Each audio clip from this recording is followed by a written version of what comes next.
Imagine watching a video about procrastinating to procrastinate.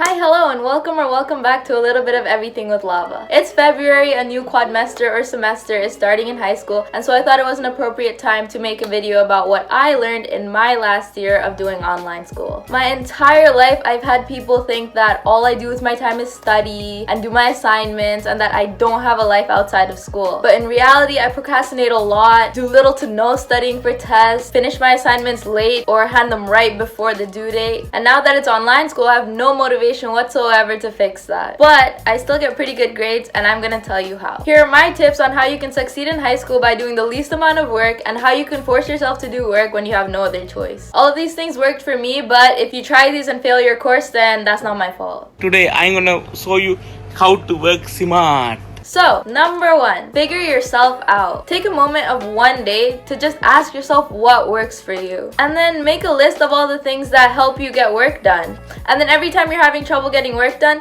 just take a shot at each thing that you put on the list.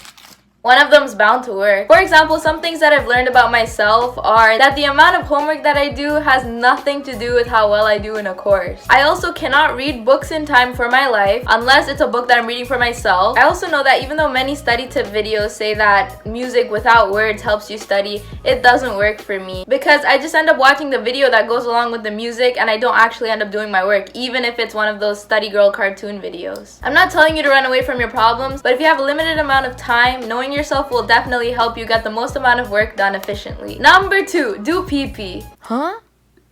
Productive procrastination.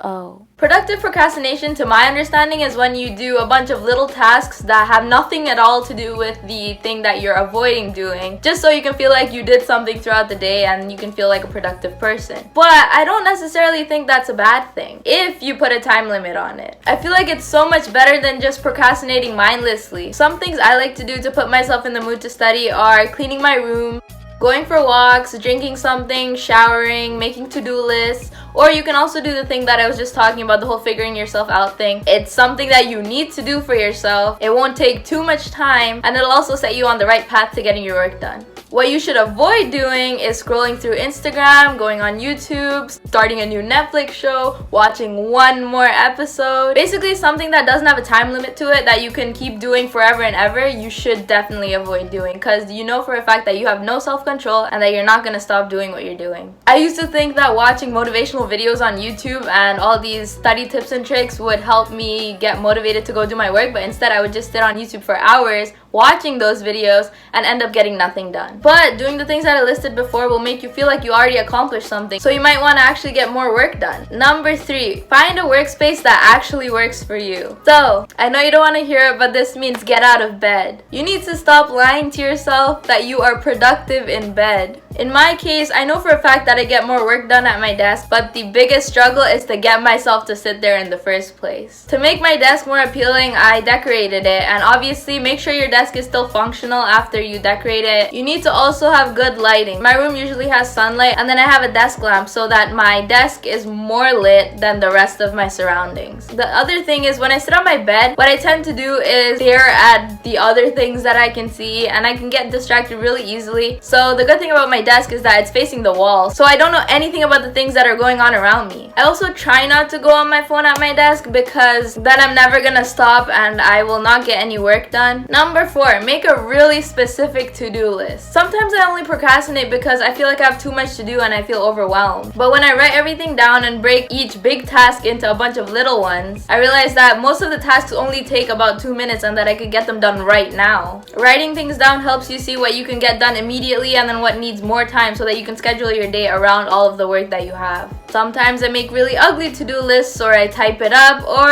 if I'm feeling like it, I make really extra Amanda Rachel Lee type to-do lists. Honestly, just do whatever works for you. Because what I've realized with myself is that when I feel incapable of doing something or when I don't want to do something, I just don't do it. Which is why the biggest difficulty for me is to make myself want to do what I have to do and to make myself feel like I'm capable of doing everything that I need to get done. Number 5, don't take breaks if it doesn't work for you. I know it can get really unhealthy, but you gotta do what you gotta do. When I had English, I did not sleep or eat properly for 2 days to finally finish the assignments that I had left to do that I had been pushing off for weeks. Yes, it messed up my sleep and eating schedule for the rest of the week, but at least I got everything done and finished with a good grade. I find that after I take a break, it's really hard for me to get back into the mood to study. So when I am in the mood to study, I take advantage of it and work until my brain just can't do it anymore. So if you're like me, work as much as you can until you feel super irritated, or you feel like you're not producing good work anymore, or if your brain feels like it can't retain any more information. After that, you can go take a break for however long you want. If you do want to try to stay healthy, you could stand up at your workspace or go to get some water and come back. Number 6, find company. Obviously, we can't go outside right now and study with our friends, and I do find that I rarely get any work done when I try to do that. We just end up talking to each other, and then you realize that you forgot one of your notebooks at home, and then you can't get any work done in the first place. But now that you're home, you have all of your supplies, so you can just FaceTime someone and either mute yourselves or not if you feel like you work better with background noise and get work done. You just need to make sure that this person isn't gonna try to talk to you and distract you the entire time. So choose your person wisely. You'll either get 5 days worth of work done or nothing at all. Do you want to FaceTime and do homework together?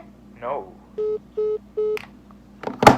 Guess I'm not getting anything done today. But if you don't have any friends, there's also tons of study with me videos on YouTube that are anywhere between 20 minutes to 12 hours long. So you can have a stranger giving you company while getting your work done. Now, number 7, get help and reach out to your teachers. If you find that you're having trouble teaching yourself, then find someone to help you. And I don't mean to go pay a tutor $20 an hour. I mean find someone who you're actually comfortable asking questions to, who's really good at explaining things in a way that you understand best. It goes a much longer way than blankly staring at a textbook and then crying yourself to sleep at the end of the day. And if you're struggling to get things done for a reason other than laziness, reach out to your teachers and tell them that you're struggling. There are a lot of nice and understanding teachers out there, and they'll actually like you a lot better if you try to interact with them and ask some questions. Just shoot them an email if you have nothing to lose. But if you have a really mean teacher, then I'm sorry, you're kinda on your own. Number 8, take advantage of open book tests. The thing with open book tests is that you don't have to memorize anything, but you do have to have a general idea of where everything is. If it's English, for example, and you have a book that's online, there's literally no one in this world that's luckier than you. If you're having a test on that book, all you need to do is pull up the book, and then Command F is your best friend. But if you have the physical copy, then based on your teacher, tough luck, you kind of have to read the book. What I did was I read chapter summaries and then summarized the summaries onto a Google Doc. And then my teacher gave us really specific questions like, where did this person say this? And I did not know. So let's just say those tests were the worst marks that I got in that course. So don't be a me and at least try to skim through the book so you understand where everything is happening, where certain people are having conversation, and where certain important events are happening. Now, if it's a course that you have to watch videos for, what I found works is watching the videos at 1.75 or 2 times speed, because the objective isn't to understand the concepts, it's to know which video has what so that when you see it on a test, you know where to go for help. The talking in these videos is usually really slow too, and it's unedited, so they usually sigh and yawn, and you're more likely to get discouraged and stop watching the video if you watch it at regular speed. After you've finished watching the videos and taken notes, you can always go back and look at them again. This also makes you feel like you're getting more work done faster than you actually are, fooling you into thinking you're being extra productive. Also, take notes based on your mood. If you're feeling fancy, make some really pretty notes. And if not, just scribble something down. At the end of the day, do whatever you have to do to get through those videos. Number 9, use your resources. This one kind of goes with the last one because I've had so many open book tests last year that I did bad on for no reason, while the answer was just a Google search away. I really just thought I knew all the answers and wrote what I thought was right and handed it in. If your teacher says you can use Google, then use Google. And don't be lazy and check your answers over before handing it in, especially if you don't have a time limit on what you're doing. I had one course where my teacher told me we could use anything other than our classmates, and I just did didn't use anything. After the course ended, I found all the tests and answers online. I'm not telling you to cheat, but you know.